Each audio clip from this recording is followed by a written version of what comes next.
So guys, nandito tayo ngayon sa ibabaw ng kisame ng Divine Mercy Church. At ito po yung sitwasyon dito sa taas.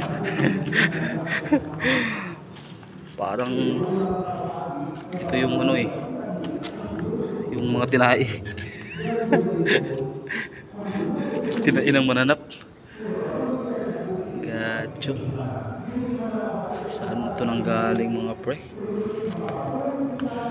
Yan.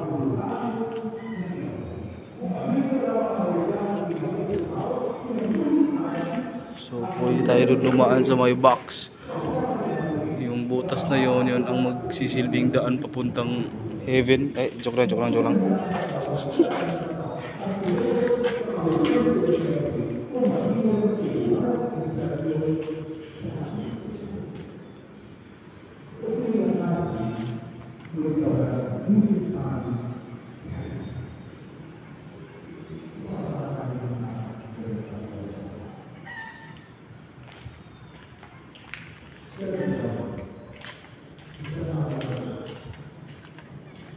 Siguro sabay na yung switch outlet. Ang dami namang spear of the revolution. At ito yung mga nangyayari sa taas mga pre. Sisilipin natin. Tayo ay hahawak dito.